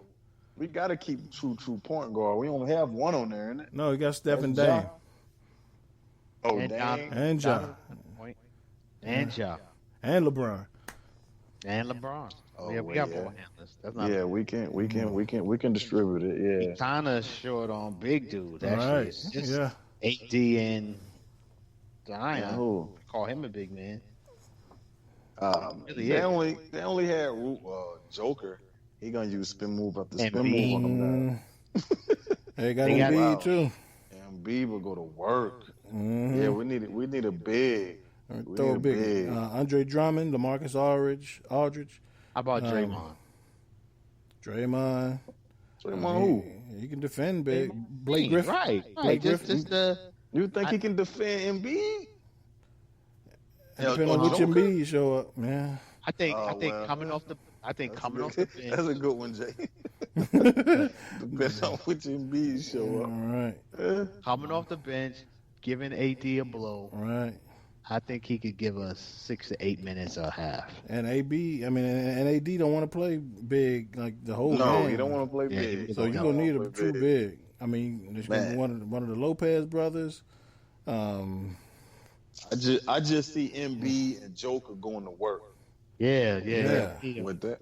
Really, we need like 2 bigs, honestly. Blake, Because you got Rudy Gobert. right? Like, it's just going to be a height mismatch. Right. And I'm not worried about posting up Rudy, but they'll lob it to him a few times. But but Joker and Embiid gonna go to work. Okay, I'm sorry. You can have Karl Anthony Towns. He was actually, he was born in New Jersey and moved to the Dominican Republic when he was 12. So he was there until. Oh, okay. I mean, I don't know if y'all want to count that. I would add him. There's got to be another big we missing. I'm going to add him over Ja. You gonna take him over Ja? Who you going to? I mean, we got a lot of Ja's. Yeah, you got to. Yeah. We got Steph, we got Harden, we got Donovan, we got Dame, we got. Oh yeah. So we got to keep Zion because yeah. I mean, who else? can't If think it's of not nobody else. Donovan, you're not cutting Donovan, are you? Donovan Mitch. Yeah. Man, I can't. I mean, for the purpose, if you're trying to win now, would you want Al Horford? Well, he was born. Oh shit! Yeah, he is born. Yeah, you're right. He was born in France or something, man. No, he's from the islands. Oh, he's from the island. Yeah. Oh, okay. We need a big. That's man. Tito Horford, boy. It's got to be another big. What Miles about Turner? Gordon? Aaron Gordon? I like Turner. I like Gordon. Yeah. Athletic. You know, he ain't really. Is he big enough? He like 6'10". He like 6'10". What? 6'10", about what? 230. But does he play that big though? Like, I mean, That's the question. That's a good question. You got Andre Drummond. You got jeez, ain't no American big man out here. I can't think of no big man. We might have to go Blake, man, and hope Blake can last the Drummond. game over Blake. Yeah. How about LaMarcus Aldridge? That's what I was saying. LaMarcus Aldridge might be your best get. Over Blake Yeah. at this point in the career. I mean, at least he gonna be healthy and he can still produce. I mean, I like Blake, but I mean, I like Blake too, but I think for our purpose, we need somebody to match up on some bigs. I'd rather have Derek Favors. I mean, he's solid. I mean, damn. Can we play KD at big? He too light. He too light. He too light. I mean, on that team, Montrezl Harrell.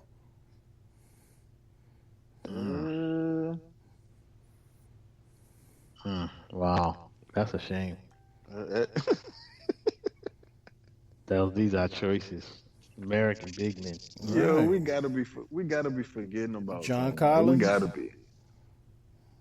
I like John Collins. Nah, I think that was the big Kevin man in Love? terms of American.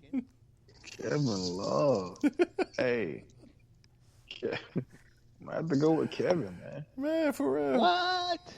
Oh well, Aldridge. Hey, no, man. I'm gonna go with Blake over Aldridge though. That's just me. I just think I can get more out of Blake. You know, I think Blake has more offensively right now, Man, and defensively. They gonna shoot right over his ass. right. What you gonna have to do, man? Just put Blake's 6'10", right? put AD at the 5, KD at the 4, and run them dudes. That's what you gonna have to do. Run them dudes. Yeah. But Jake, we Like gotta an be all-star forgetting. game. We gotta be forgetting about big man. No, like I'm looking at the list of players, and I done got all like. I mean, unless y'all want me to start digging from the bottom of the barrel and start looking at But I could the Lopez Actually, brothers. I think I'd What take about Lopez. Bobby I Portis? take Brooke Lopez. Huh? What I might about take Bobby? What about Bobby Portis? He's 6'9". Portis, yeah, right. That's like taking Paul Millsap. Bobby Portis that? No, Bobby Portis like 6'11", right? Nah, he Portis played 6'10", 6'11". I think he like 6. I was gonna say 6'9", 6'10", but Yeah, that's Yeah, what I'm thinking. 6'10". He's 6'10". I Okay. mean, I can't think of nobody. What's Carter Jr.? 6'9", Wendell 6'10", Carter but- Jr. He about that? ain't that the guy you? Yeah, he I mean, okay, how tall he is? He trash. And Blake is 6'9". Blake is 6'9", 250. Right. Blake 6'9". What? That's the same as what Zion is. We saying we playing Zion at big. No, we saying we don't want to play him at big. That's why we're trying to find some right. big. Yeah, Joker. I mean, Joker gonna do whatever he want to down there. Joker gonna And be big. Embiid with 6'9". 6'9", 250 ain't big enough. Man, I say don't worry about the size. You just pick the two dudes who you know gonna defend them well, and you pick either out of Montrezl Harrell and Draymond Green, And At least- Draymond Green. or PJ Tucker, somebody like that you know that if you're building a team, you need somebody specifically to D up these big dudes. Even if they ain't got the size, you know they're gonna get the job done. Even I'm gonna go with though, Draymond. I could go with Draymond I go with Draymond. I go with Dre. I mean, at the on least, this team. Yeah, that's what I'm about. At the least, he ain't got to score. He ain't got to rebound much. He just got to piss some people off and get under their skin and defend them. Well, if that's the case, we can get JaVale McGee JaVale McGee or Dwight Howard. or Dwight Howard. Yeah, or Dwight Howard. Shit, 5 years ago, tough. whoever would have thought you would have to be remembering Dwight Howard, right? Right. Or JaVale Hey, McGee. hey. Or JaVale McGee, right? Hey, who would have thought we would have said? Or Dwight Yeah, right. Howard, Exactly. Like you had to throw him in as, oh, by the way, Dwight Howard. After 10 minutes of discussing Right. big men in the league. Right. Specifically big men. It ain't even like we talking about best players in the league. We talking about specifically big men. And it took us 10 minutes to say, oh, yeah, by the way, Dwight Howard. By the way, wow. Dwight Howard. And I like Dwight. And he's having a hell of a year. Yeah. By the way, Dwight Howard.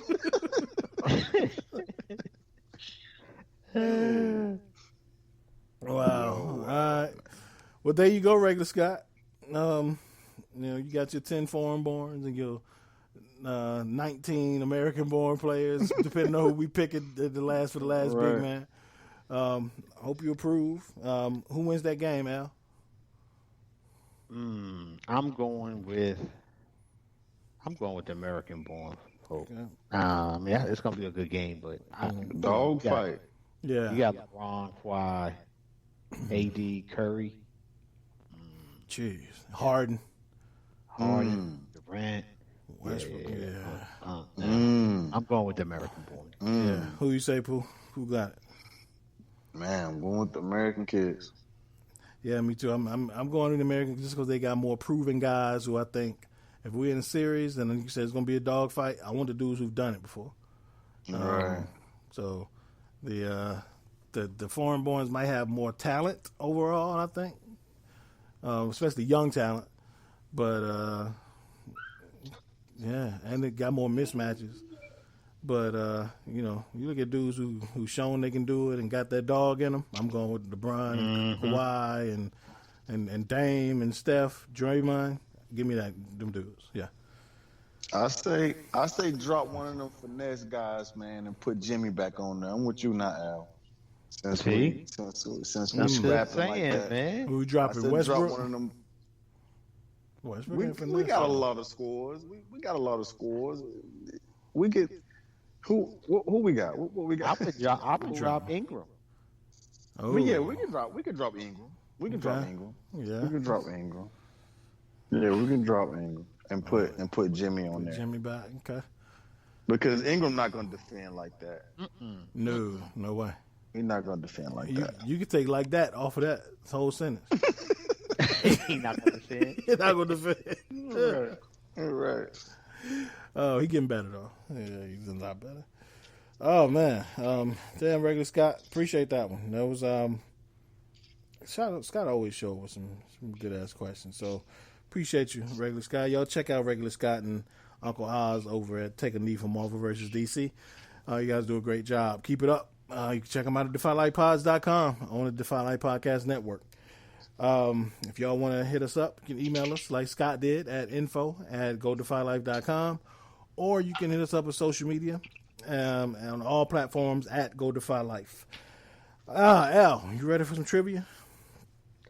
Yes, sir. Yes, sir. Can you give me a pause for a second? Let me pull it up. Yes, sir. Yes, sir. Appreciate that. So, so looking forward to trivia. So I was supposed to come through last week, but since it was just the two of us, we postponed it to this week. So it's actually themed for last week, is my point of saying that. Because it's the Black Mamba trivia. Oh, okay. Yeah, it's all Kobe, right? So I have, let's see, three categories. And one is about the draft, 1, 2, 3. And one of those questions has a bonus point, but it's 3 questions and simple 1, 2, 3 points you can get. The other one is called Laker Life. So it's all just in regards to time. It's all related to the time during his Laker career. And then the last category is straight stats. And just out of memory of the Mamba, I spelled it STR8 because that was his number stats. Okay. Straight stats. And it's 4 questions, and you get 1, 2, 3, or 4 points. And it's just all just kind of stat related or just a one quick one-hitter quitter type answers. But it's all kind of statistical related to straight stats. Okay. And those are the 3 categories. And it's 3 questions in the draft. It's 11 questions in the Liquor Life. And then there are 4 questions in straight stats. Okay. And they all scored the same, all weighted the same? All, yeah, right. All okay. 1 through 4. I mean, 1, 2, 3, 1 through 11, and then 1 through 4. Correct. Through each of the categories. Correct. Okay. All right.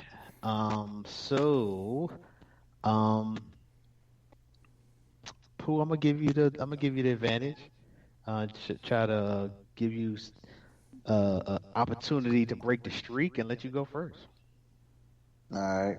And you said we had, give me the 3 cats again? Yeah. The draft, and there's 3 questions. Okay. Lake of Life, there's 11 questions. Okay, Lake of Life, okay. Straight stats, and there's 4 questions. Okay, let me do the draft. Okay. 1, 2, or 3. Let me have 3. Kobe was drafted right out of high school, but if he had gone to college, which school did he state he would have chosen? Duke. That is correct. This one has a bonus point. And you get 3 points each. Okay. Right? Give me some of the future NBA players he would have played with that year. Wow. So you can get each one. I'll give you 3 points if you can name any of those players that he would have played with. I'll say Jason Williams. That's 1. Shane Battier. That's 2. Wow. J. Will, Shane Battier. Man. And 2. I can't remember 3. nobody else. That's all I can remember. Okay, so that's 3, 6. That's a 9-point question, Pooh. Gee. Yeah, you kind of sitting in those catbirds on that one. The other 2 are Dunleavy. Mike Dunleavy. Mike Dunleavy Jr. Oh, Eldon Brand, yeah. Man. I couldn't remember any other players. All right, you're going to have to really suck to lose this game, Pooh. Just out of the record. You're starting off with like 9 off rip. Go ahead. Yes. Go ahead, Jay. What you got? Let me go Laker Life. Laker Life, 1 through 11. Does it get harder up to 11, or they same? You know, you would think so, but somehow I didn't really. Yeah, Okay. I can't say certain. All right. Let's get Laker Life for 1. I mean, they scored the same, right? 1 through 11.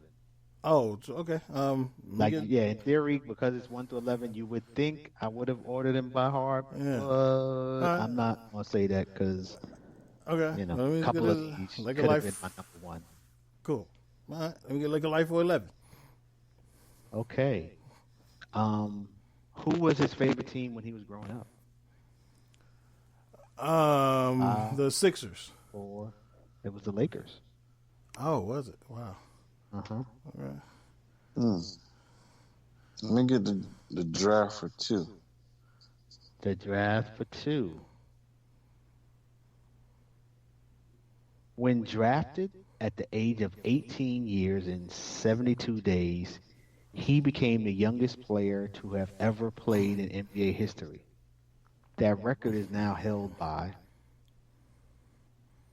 5, 4, 3. Luka Doncic. Andrew Bynum. Oh, yeah. 18 years and 6 days. All right. Okay. Oh, man. Let me go Laker Life for 10. Okay. Whom did his parents name him after? His first name? Yes. Oh, shit. I know this. 5, 4, 3, 2. One. It was beef. It was like the Kobe beef. I'll give you that. Famous beef steak. of Kobe, Japan. Yeah. Huh? You ain't got the 0 2 times. What? Giving it to him? That's for 10 points? That was for 8. No, that was for 10. That was for No, 10. no. Oh, man. He ain't get it out. Let's go. Man, go ahead, man. He ain't Nah, get you it know out. we kind of give you a little. We ain't we usually give you a second after one. I So. ain't know, man. Give me Kobe. Give me the life, man, for 9, man. Whatever we on now. When Bryant was 6, his father retired from the NBA and moved his family where? Where did they go? Italy. That is correct. So you go give him that though. He can tell you the city in Italy. Hey, Jay. Hey, I wasn't gonna argue with you. Oh wow! I mean, anybody could have said Italy. Yeah, Nah, I'm right. just kidding. Hey, Man. I'm joking. I wasn't gonna argue with it because I don't know. I wasn't gonna argue with it. Let me get the Lake of Life for 8. Lake of Life for 8.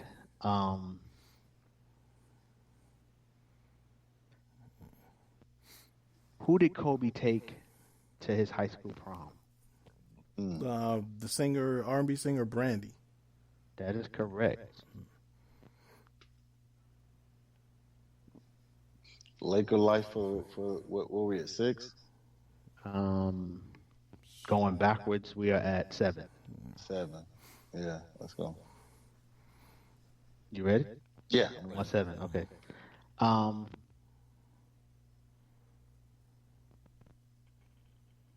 Where was Kobe Bryant born? I'm gonna say Philadelphia. That is correct. All right. Next one, let me get 6. Lake of Life. 6. Kobe Bryant's father, Joe Bryant, played for the Philadelphia 76ers, Houston Rockets, and which other NBA team?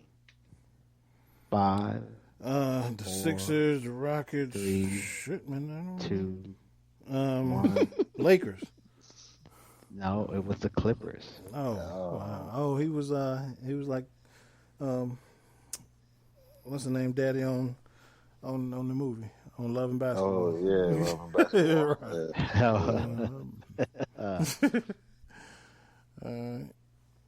Let me get the next one. Man, that 6. hurts. What high school did Kobe Bryant play for? Lower Marion. That is correct. Jay? 5. What team did Kobe Bryant score his 81-point game against? Toronto Raptors. Correct.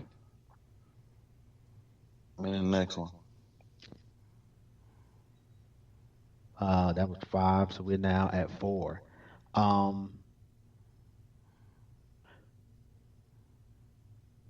When did Kobe Bryant change his jersey number from 8 to 24? Well, you're asking the year? What season? Correct. What year? What year? 5, 4. 2007? It was the 2006 season.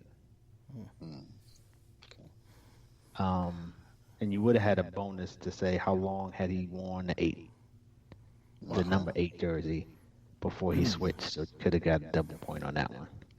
Okay. But he How wore long? it for 10 years. 10, right? Yeah. Yep, 10 and 10. So that was 4. Yep. You didn't get that. Go ahead, Jay. All right. Like a Life for 3. Lake of Life for 3.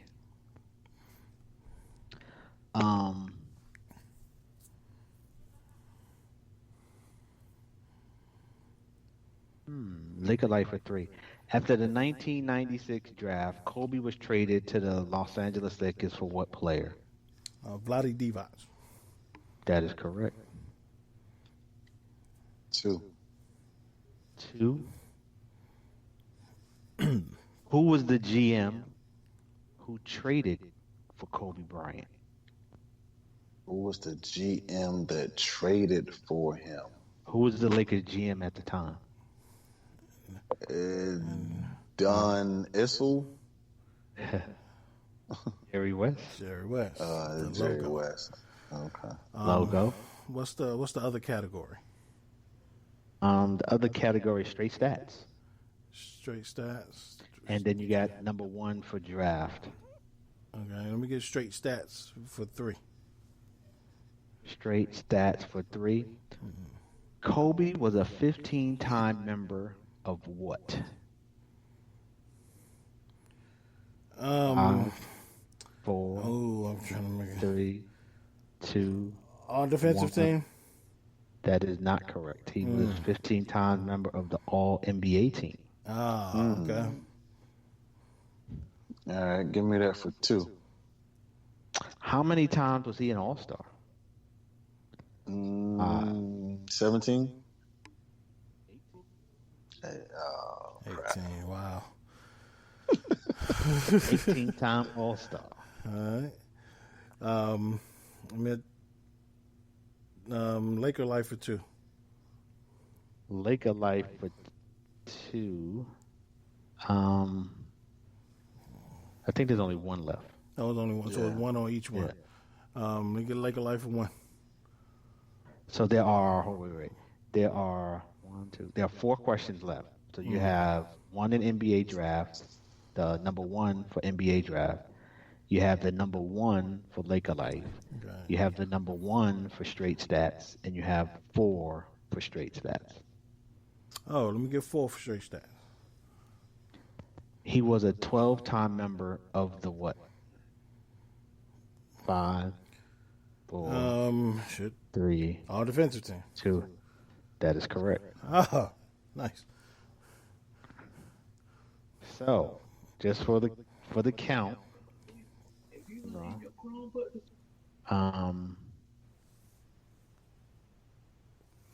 I got 3 questions left, which shouldn't be right because Pooh started.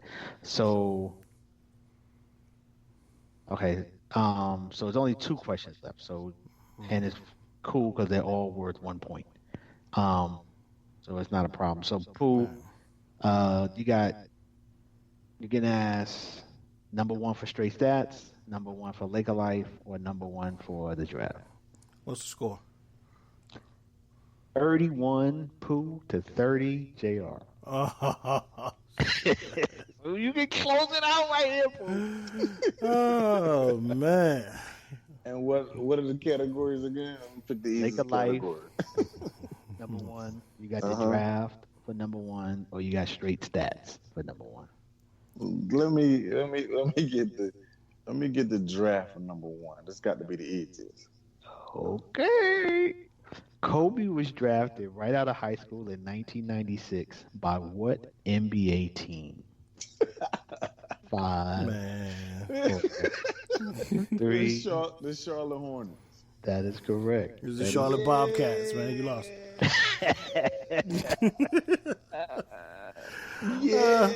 Yo, I feel like I got more votes, but Pooh got elected in the electoral college. Hey. Strategy. It's all about strategy. It's not the quantity, it's the quality of breaks it. So go ahead, just for the official record, Jay, what you want? Straight stats or Laker life number 1? Let me go Laker life. Laker life number 1 was he played his entire 20-season professional career in the league with what team? The Los Angeles Lakers. The Los Angeles Lakers. And then straight stats number 1, just for the record, was. If he had it his way, it wouldn't have been, no, but that's all right. That's a whole nother story. How many NBA championships did Kobe Bryant win? And that would be 5. 5. Yes. And that wraps up the Mamba trivia. Good And one. shout out to Mamba. Yeah, that was a good one. And, Shout out to Kobe. you know, a lot of love for his family and all the fans and folk who were dealing with his loss. Absolutely. No doubt. Damn good one. Yeah. As well that as was a good one. water and, you know, the people who died in that crash. Because it Right. wasn't just me. Absolutely. All right. Oh shit. Win, Pooh. Way to break this streak. All right. Yeah.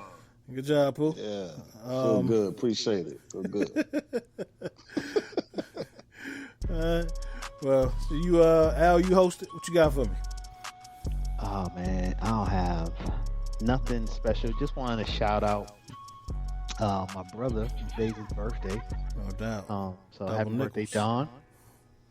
Don. And appreciate all of it that you've given to me and mine over the years. So much appreciated. And since they born on the same day, shout out to my godfather as well. My Uncle Walt, it's his birthday as well. So he's done a lot for me and been an uncle who's been there. So appreciate you and nothing but love for your uncle. No doubt. Shout out, happy birthday, Don. Don Double Nickels is what I'm calling him today. Double Nickels.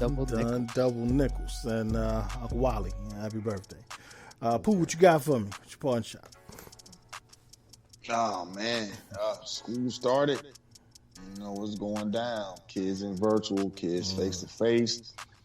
Everyone, let's dig in and get it. Get it done. Just remember it's foreign to the students, foreign to the teachers. Let everyone, foreign to the parents as well. So let's dig in and make a collective effort and get everyone, let everyone achieve, man. Let's get in there and get it done. No doubt. Anyway, I got nothing crazy. Again, it's 2 weeks until NFL season. Again, at some point we thought we wasn't going to make it this far to get this close to a season. So, please, y'all, I say this to every NFL player, if you're listening, if we only got one NFL player listening, tell everybody, stay your ass at home and don't go nowhere. Just wear your mask, do all that good shit. We want to at least see opening week. Right. Yeah. So I'm excited to see what Chase Claypool is looking like. They say he's looking like Megatron in practices. Man, it's crazy. Can't wait. So this is gonna be fun. So I'm ready to see. We got Roethlisberger back. Got Al. You got the three amigos at receiver. Pooh, y'all got a team out there in Chicago. True that. True that. But nonetheless, man, we all excited. So, man, let's hope this holds up. So, that's all I got. I'm just pleading for good luck.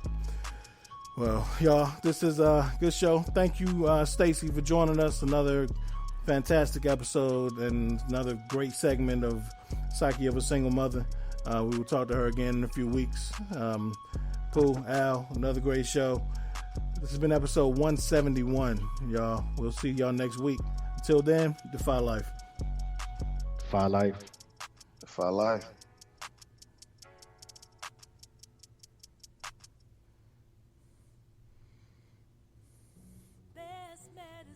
Podcast with Simba, sparking positive change in the community, having real conversations and therapy. That laughter's the best remedy. Got that heavy dose of humor for your hearts to heal. With mental health, it can't get any more real. Yeah. Best Medicine Podcast. Laugh, love, learn. Best Medicine Podcast. Best Med Pod, it's your man Simba Roar back in this thing one more time, bruh. Come get your weekly diagnosis Thursday at midnight, only on the Defy Life Podcast Network. Check us out, though.